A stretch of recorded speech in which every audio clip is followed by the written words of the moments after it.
Welcome to What the Biz, where we talk about building successful businesses, balancing life, and all the WTB in between. With your hosts, me, Richard Pyatt. I'm Brigitte Vector. And I'm Dan Prochko. Thanks for joining us for another WTB What the Biz. We are back in our assigned seats, or maybe not. And we're ready to move on. Actually, have a friend who I didn't talk about this. I was a part-time adjunct teacher in media for a while, and I have a friend who was too. And she has this rule in the classroom that nobody can sit in the same seat 2 weeks in a row. And she tries to articulate a point that I think is pretty well taken, particularly in media, that you have to look at all different perspectives. Oh, what an idea. We have trouble with that these days. But her point was, if you're writing a story or crafting it somehow, you have to be able to see different sides of that story. So she would make them sit in different seats every week, and she would police that. I would not want to try and go against that policy in her class, but that made me think of that with the assigned seat thing.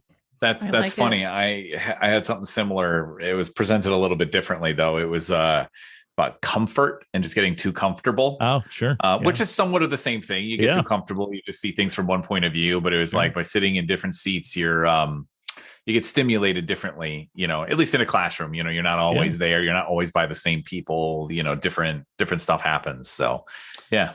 Well, there you go. See, we are barely a few moments into the program, and already there are nuggets of wisdom. Yeah, we're just nerds. We're total nerds is what it is. Look at things from a different way if that means you have to go sit on the other side of the room. You ever hear anything like that, Brigitte? Are there any finance acumen that follow that rule, look at things differently? Actually, it's probably the opposite.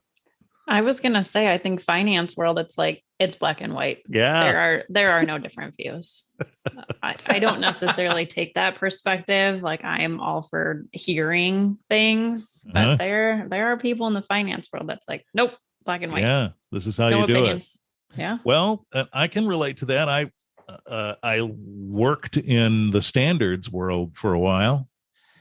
And that's why standards exist, right? To articulate a process by which something gets done and that it's consistent.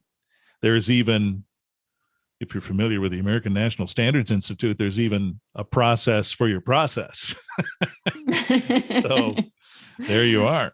Let me process my process. Yeah. So it is interesting how our field of work tends to affect whether or not we play musical chairs every week in the classroom.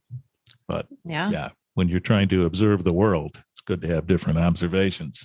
Musical chairs on the podcast. Yeah. So hey, how's Dan, everyone? You can be a bookkeeper next week.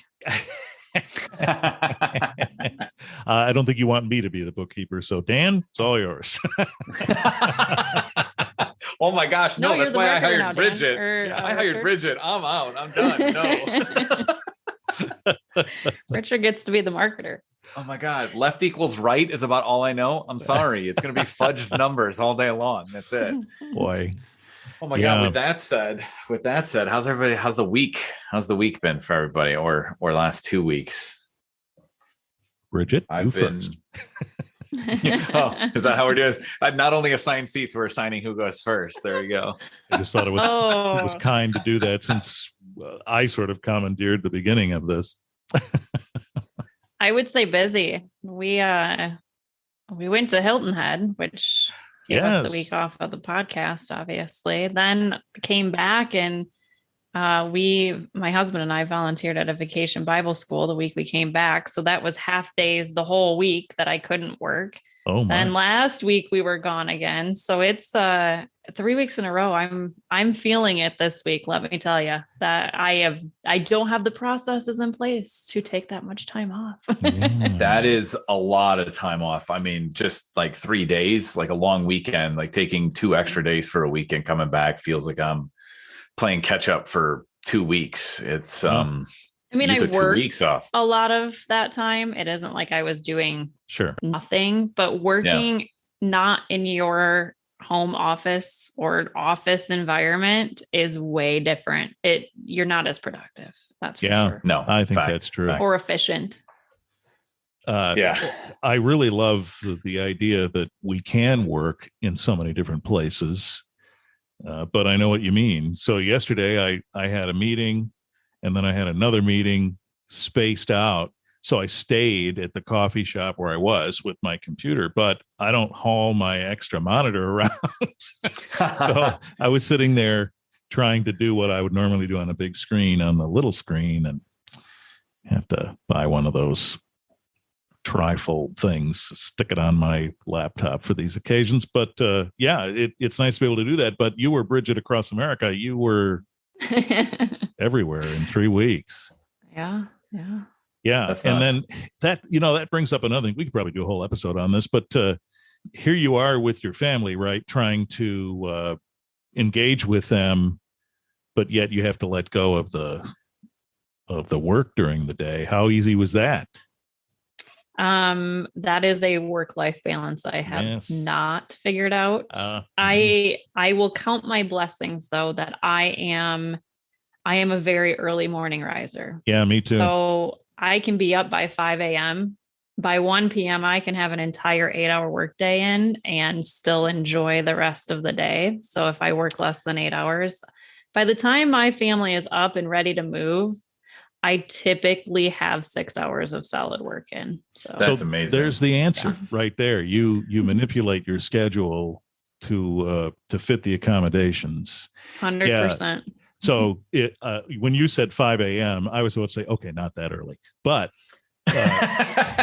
when I was in broadcasting, I'll tell you what, the alarm went off at 3:15, out the door by 4. And I was like the Marines. What is that slogan they used to say? We've done more before 9 a.m. than most people do all day. This is funny. I'm the slacker. I'm the slacker of the group, guys. I mean, every job I've ever taken was because I could sleep until like 8 or 9. Like, well, we didn't say that was a dumb thing. Let me just tell you, since I've been out of morning radio, it's been 5 or 6 years now. I have now readjusted my body clock. Let me just tell you, you never get used to that 3 o'clock alarm. I didn't. And you never get used to it the rest of the day either. Plus the cumulative effect, day after day after day, week after week after week. Tell you what, I get to Friday afternoon and I was in a coma. So now I roll over and look at the clock at 3 or 4 and say, ha, not today. Yeah, over my head. I just count my blessings that I like mornings, because people that need the morning and they can't do it, it's impossible. I mean, if you're not a morning person, you're just not a morning person. I mean, I don't set alarms anymore. I naturally am waking up at the same time. Oh, good for you. Yeah, I don't either, generally. Every day. But then I'm also like a grandma, you come to like 8:30 or 9 o'clock at night. My husband calls it witching hour. And I'm like, I'm ready for bed. I mean, well, rightly so, though. Rightly so. That's yeah. There was the witching hour. That's so funny. There was a deep voice guy who used to do a nighttime radio show in Detroit. And every night at midnight was the end of his show. And he called it the witching hour. That's funny. He had this really deep voice. It's the witching hour. Yeah. So for us, it's 8:30. Yep. Yeah, I'm with you. I can go pretty much till something's done. I'm stupid like that when it comes to nighttime. I can easily sleep till 10 a.m. Pretty much get up about 8 though. And then I'll be up till 1, 2. Oh, boy. Recently it's been like 8 a.m. go to bed at midnight, 8 a.m. go to bed at midnight. It's like that. And I've been doing okay with that. But a little different. That's all. I haven't seen midnight consistently in probably 15 years. Yeah, that's a daily ritual. It's a daily ritual for me. Totally. Yeah. I got bad FOMO. I've got bad FOMO. Going to bed is the worst thing in the world for me. Yeah. Because I'm missing out on what could happen next. Nobody's awake, but I'm missing out on it. You're missing it. But you could be missing it in the morning too. Oh, that's very true. Oh, that's so true. I don't see that at nighttime. I'm like, I don't care what's going on. It's bedtime. Done. Yeah, that's funny. I'm with you. So what are we talking about today? Well, how's that for a segue? This is interesting. This episode is focused on defining your ideal client. Well, this is fun. This is fun. Mm-hmm. Yeah, it's funny we're talking about times of waking up and everything because yeah, I kind of pick my clients based on when they can have meetings. And so long as they're not saying 8 a.m., I'm like, you can be my client. As long as they say 11 p.m., we are say in like business. 11 a.m. or later. If they say, hey, we can meet after 5, I'm like, you know what? You're my favorite client. There we go. No, Bridget, you and I are not going to be Dan's clients. No, I'll just have to adjust. I got to meet them later in the day. I guess I'll take a nap. I'll have to meet with Brigitte during the witching hour. We'll be real productive, let me tell you. Yeah. No, this is like a marketer's dream topic right here. Oh, totally. This is what you do. It's exactly what we do all day long. I mean, with every client, that we bring on board and for ourselves, and I'll talk about both, we definitely define what the customer looks like. Funny thing is with clients, sometimes they don't know who that is, even though they've been in business for 20 years. We come to analyze, who their customer actually is, like who's actually spending money with you, which is really important because if you only have a budget that's so large, you really need to know who you're trying to attract from the perspective of budget. Then there's the other perspective of like, who's easy to work with. That's the other side, which is my pivot into us, for My Pocket Marketing, we've defined our client based on revenue size, who runs the business and the industries that they're in. Those are just 3 of the things that we use. So for us, it's like 1 to 3 million a year is our ideal client. They're owner run. So the owner still runs the business. They're part of the day-to-day. And they're in one of pretty much 3 industries. They're service-based, e-commerce, or events. And if those criteria are in place, that pretty much makes an ideal client for us. There's other aspects, which I'm pretty sure you two are going to touch on. There's some psychographic and, like mindset pieces, but those are things we've done to get better at understanding who we should hire or bring in as a client. Because if they don't fit that, couple things happen. We don't provide good results. We're not aligned in expectations. Like we just don't look at the world the same way. And that can really lead to a lot of friction and even fights and falling out, which isn't what we want. Nobody ever wants that. And so everybody wants to succeed. We know what we do can help a lot of other businesses in other areas. It just may take longer and be harder. And sometimes the patience just isn't there. And that's not a good situation. So we really define that ideal client for us so that we just like who we work with, and it's just, nobody's on top of each other all the time about, hey, why isn't this working? Why isn't that where it should be, et cetera. We're all looking at the world the same way. We know the goals that we're trying to hit, and we speak the same language. So that's a lot of what we do for ideal client.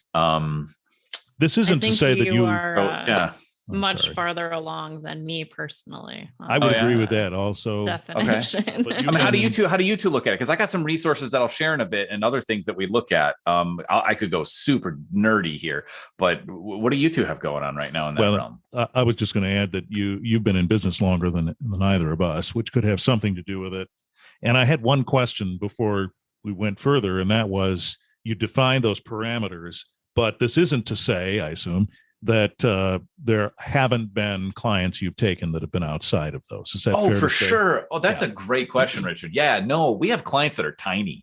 We say 1 to 3 million. That's like an ideal. But man, we've got some clients that are only doing like 150, 200,000 a year, and we're helping them in very specific ways that fit their budget. We have certain services that can be done a la carte. We're trying to do that less and less, though, because we know that when it's put into a system, and our system that we track the whole way, there are bigger results and greater results. And so we're just trying to focus more in the future. And so we may be saying no a lot more in the future. I should say not may. We will be saying no a lot more in the future. Sure. Because there's only so much time in a day and so many people we can actually help. We want to help everybody. It's just not feasible for everybody, and it sucks because there's so many great businesses out there with awesome products or services, but they're coming to the table with just something that isn't going to lead to success. And so that's what we help them with that too, though. And so we're working on some other things that hopefully we don't have to be involved. I won't go too much further down that line, but you make a great point. No, they're not always in that realm. We've got clients that are larger than 3 million. We're working with a 25 million and a $10 million company right now as well. And that's well above 3 million a year. What ends up happening is that it's specific ways. When you're outside that realm, it's not your thing. It's like specific pieces of your thing you're helping them with. So it's not a perfectly ideal situation, but it is something where they still find success. And that's the key piece. Everybody's succeeding. Here's another question I'll ask you both. At certain points in the growth of your business, and maybe I should say at certain points in the early growth of your business, you'd be inclined to take clients that you might later say, I don't think so, or we're not a good fit. True? I False? think that's actually a good point for any new business. Yeah. When you're first starting out, you're taking anybody that's going to pay you normally. Yeah. Like that is what most new business owners, and I'd be shocked if there are any that didn't. Yes. And that's kind of, to me personally, where that you start defining your ideal, because you start finding ones you don't want. You start finding the characteristics to narrow down your list of don't. Yeah, that's marvelous what you're which saying. starts to drive that, because I can tell you in the beginning, I was going to take anybody that wanted to use my bookkeeping services as a client. And that is what's helping me now, because I'm not as far as Dan, start to, kind of pivot into what my ideal may look like, because I haven't defined it yet. Well, and I guess that leaves me, right? Same thing, really. And I'm the infant here. I'm the oldest, but I'm the infant here, because my business is only a little over a year old at the time we're recording this. So I have just begun, I would say, to articulate to myself what the ideal client is. And in fact, I gave a presentation last week, and somebody asked, it was one of the questions, what's your ideal client? And the first thing I thought, oh, hell, yeah, here's that question. Because I purposely have said, with the nature of my business podcasts for business, anybody has a story to tell. And just about everybody is an expert in their field. They've got something to impart.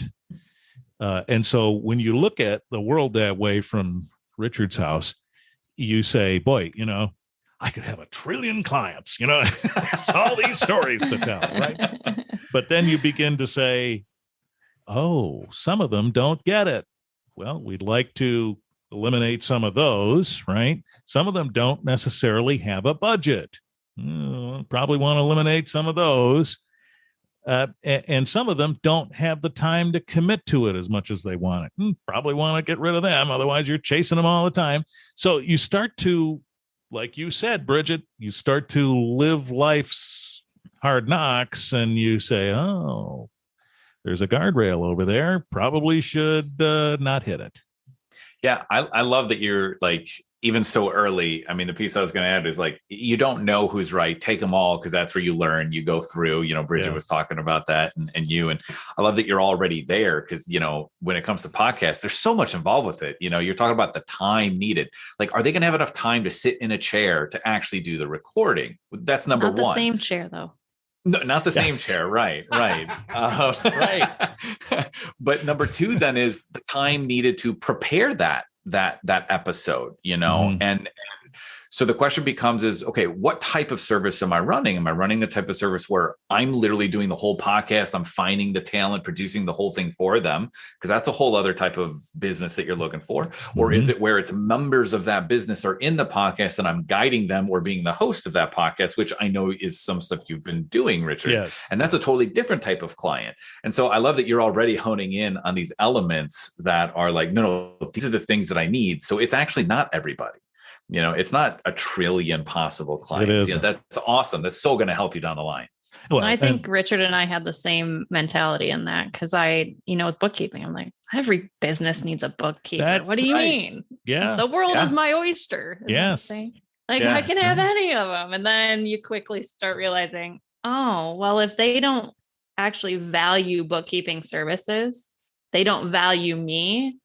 That means that they aren't going to get the benefit out of this. And I am just going to be pulling my hair out. So there's just pieces, as you were saying, if the client can't dedicate the time to a podcast, and your name's tied to it too. Correct. Well, yes, at least initially it is. I'm happy to chat about the business model a little bit, but yes, my name is attached to it on some level. So at least as people start, then maybe they become fledgling and, fly off from the nest, and then they have their own. But yes, right. That has become really eye-opening in the sense that there are people out there who would love to do it, but just can't pull it off for whatever reason. And you begin to recognize some of the signs of those things as you get a little bit more sea legs, I guess you'd say. Yeah. So my follow-up question here is like, so cool. Like we've been talking right now about like, okay, here are the things we're focusing on, like size of business, their psychographic or like mindset information, maybe who we're trying to talk to at a business, et cetera, or how big they are, whether it be team size, revenue. Now I'm repeating myself, but like, how have you guys gone about finding this information to understand if they're actually a fit? Yeah. What are the processes? And Richard, I know you're so new, that might be like, I don't have those yet. And that's totally true. But, now that you've started, figuring this out, and I have some things to share here too, but I was just curious, maybe Brigitte, you want to start off here, is how you've gone about trying to learn this information about those you're talking to. Because this obviously comes through the sales process of discovery, what I call discovery in the sales process, of identifying, is someone worth working with? How do you go about that? So, regarding company information, you can get a lot just by researching a company. You can also get a lot of trying to research if you know anybody in their network. So utilizing LinkedIn, if you have a connection somewhere, maybe that quick phone call of like, hey, what do you know about so-and-so? Or what do you know about this business? Doing your own kind of research before the fact. The other aspect that I've started to implement, I am changing what I call, that initial client interview process. I'm adjusting some of the questions or things that I ask to try to uncover maybe characteristics, things we may have in common, because that would actually help us to be a better fit, in a client relationship. Values, you can kind of get some of those things out of just very general interview questions. And I know previously when I first started, I focused a lot just on asking questions about bookkeeping or what they're currently doing and what they want out of bookkeeping, not so much about personal, and not really, you don't have to dive personal, but you can ask some pretty generic questions and get good answers. I haven't honed this in completely. It's a work in progress, but I will say my interview, if you want to call it that, my discovery call is where I'm going to try to uncover a lot more information.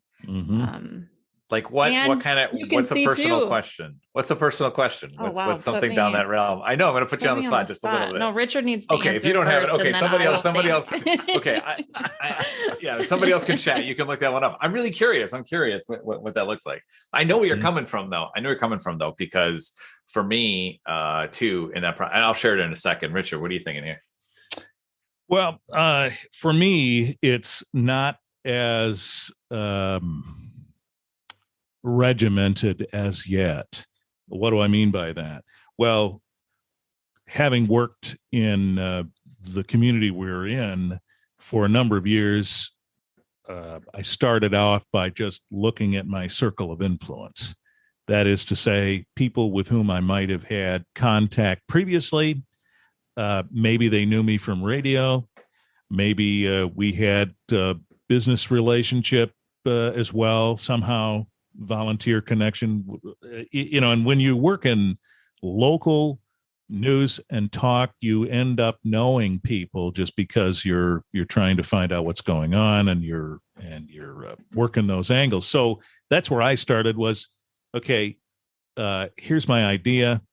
here's my circle of influence. And I began to just tick off some local, not tick off, but you know what I mean. I began to list companies, individuals, etc., whom I knew that might make for a good connection, and then begin to research them a little bit and understand, what do they do?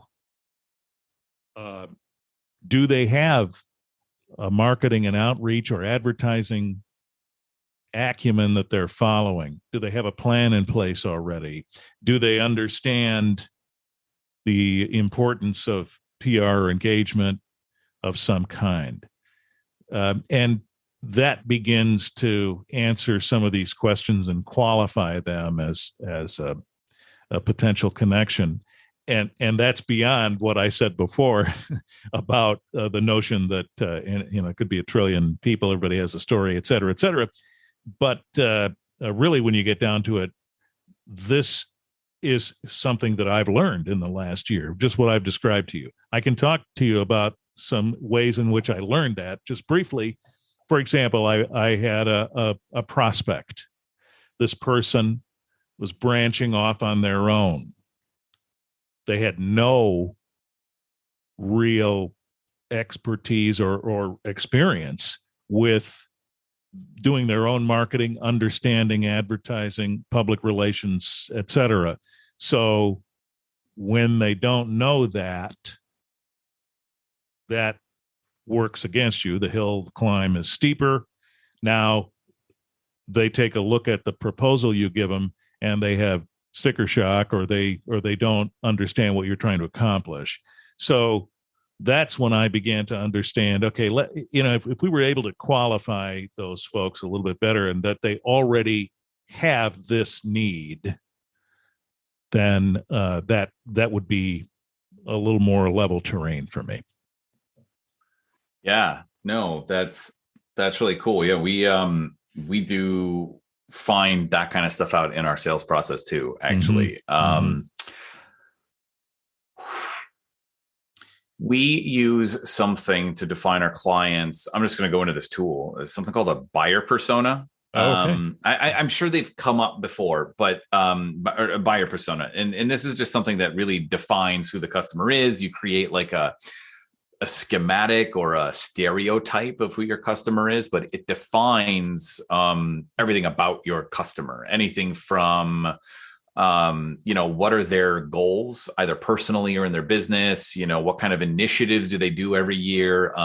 Who are the influencers or stakeholders that are in the decision-making process with that person, et cetera. And there's a really cool tool that I found years ago now from a sales coach, Tony Zambito. I've shared this so many times over the years. But at TonyZambito.com is where you can go. He's created something called the Buyer Persona Canvas.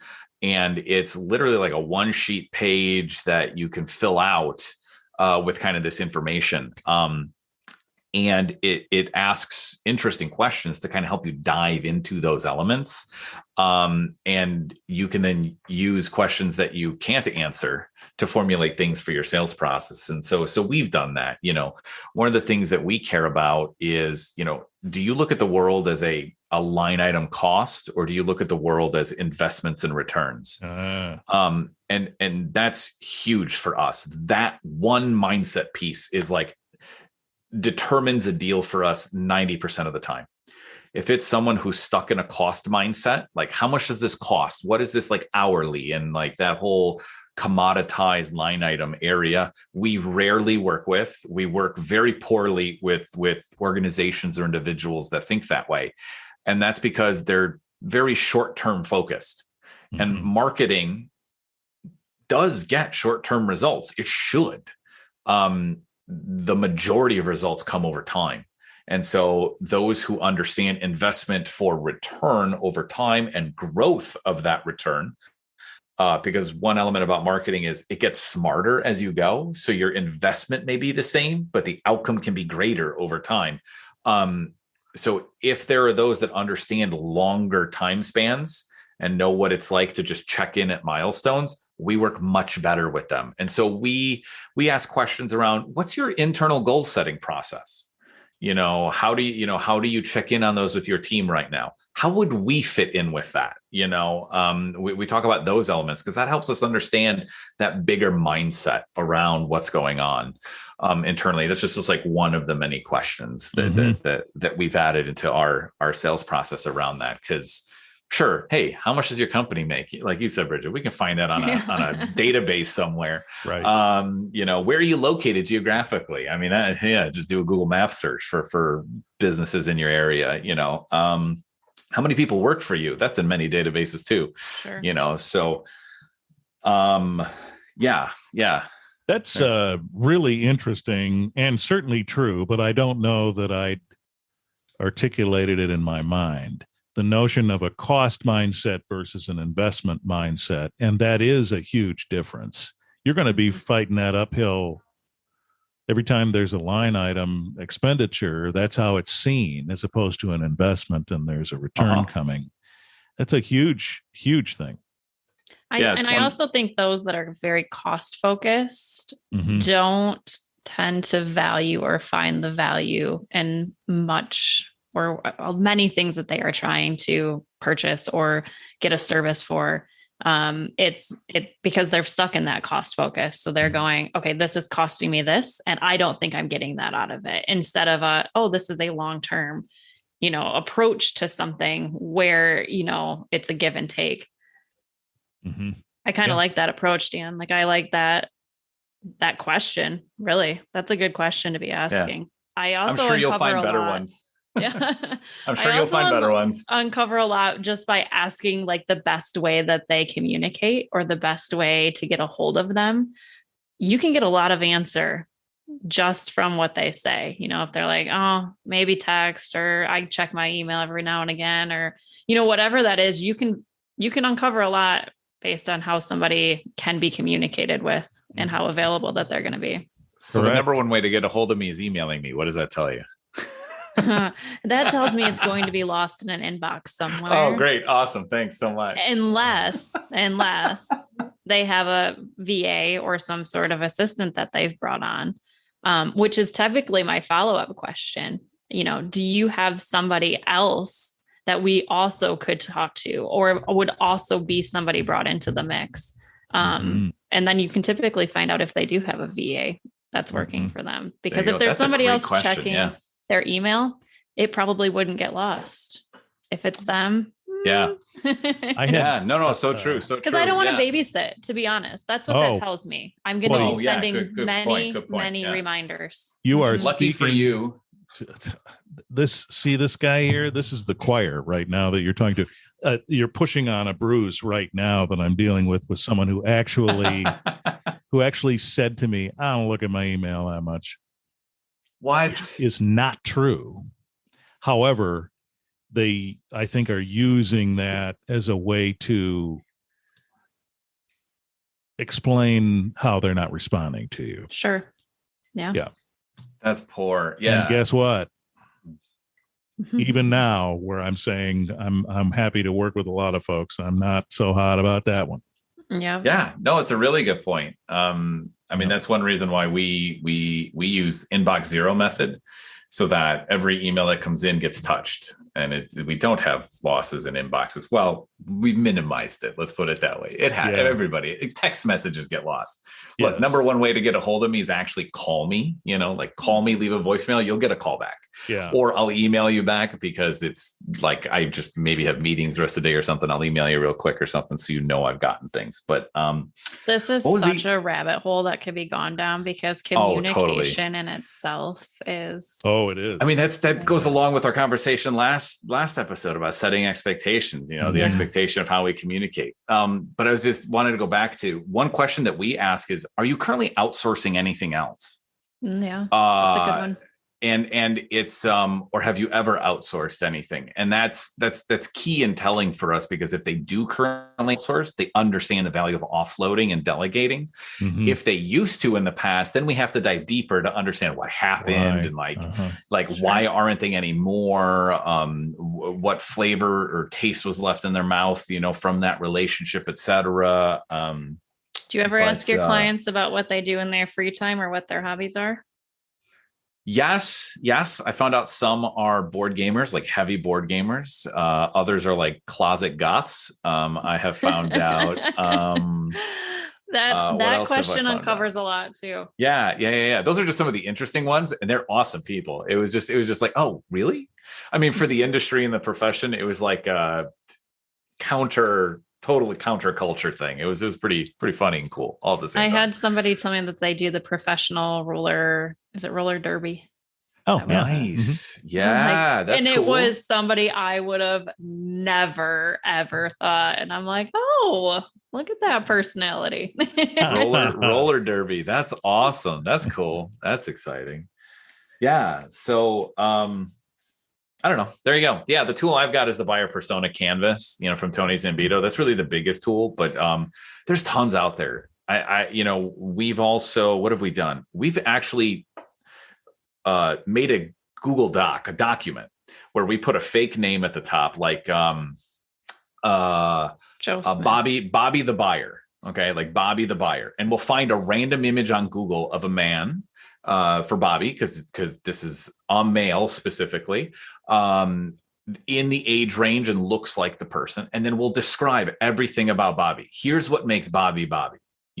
He's an owner of a business in this industry, like a specific industry, and what he worries about is XYZ related to that industry. He has a family, he's been married for X number of years with this many kids. Those kids are these ages. Like we'll go that specific about who the target customer or client is, because we know that's who we talk to most often. And that's who ends up sitting in those roles. And so by understanding them in that way, and we'll create like 5 or 6 of these, because, you'll have, different industries and different individuals, or they might be in different levels of the organization. Sometimes we work with a chief marketing officer. Sometimes we work more than often than not, it's the business owner, but we'll do that for everybody as well. And it's all based on this buyer persona canvas, and we'll describe it all out. And what that helps us do then is, understand what questions should I be asking to get to know this person, to see if they fit us. It helps me talk with partners, if you have a marketing partner or an advertising partner, a radio partner, whoever, it helps understand this is who we're targeting. It will help you in so many ways across the line. Customer service reps, this is who you're talking to most often. So no, these are their stresses. These are their concerns. So when they call you agitated, here's why, like be empathetic, stuff like that, it can help you all around your business. So heck yeah. If you have a team of customer service reps. Richard, do you and I have a team of customer service? Oh, I don't either, but yeah. Not yet. Yeah. Any minute now.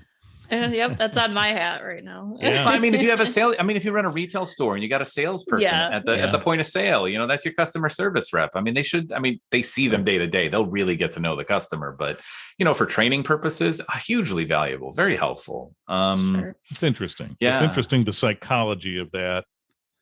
And that's really what you're doing. You're defining Bobby the buyer to understand how those definitions might then dictate the behavior that you might encounter with him. It totally impacts sales, because it's like if he's got a family, 3 kids and a wife, he's got a house, and then maybe on top of it, because he's successful, he's got a lake house somewhere else. He's got a lot of liability. He's got a lot of things going on. His kids aren't in college yet. He still wants to grow so he can pay for college. He wants to be able to retire, have vacations. And so when we go in and we talk marketing, we tie it to that. Mm-hmm. We don't tie it to just how much more money do you want to make? It's like, no, why do you want to make that money? Like, you got 3 kids. You want how much is this going to cost? Like, how much do you need to make by that point? Like, right. And he says too much. Well, yeah, we bring it back to $1, but yeah. So we go down that route. But man, mindset and values, like Brigitte, you said values, and Richard, you were touching on mindset. Those are the huge things right there, more so than anything else. All right, folks. Someday we'll figure it out, Richard. Yeah, we'll figure it out. And how have you figured it out, folks? How do you define your ideal client? Click on the show notes, send us a little line, and impart any information you think is useful. Or maybe you have a question. Maybe you can't get into Bobby the buyer's head. Maybe we could help you with that. Yeah, do that. What the Biz. Glad to have you with us. Subscribe to this podcast and join us for more episodes straight ahead.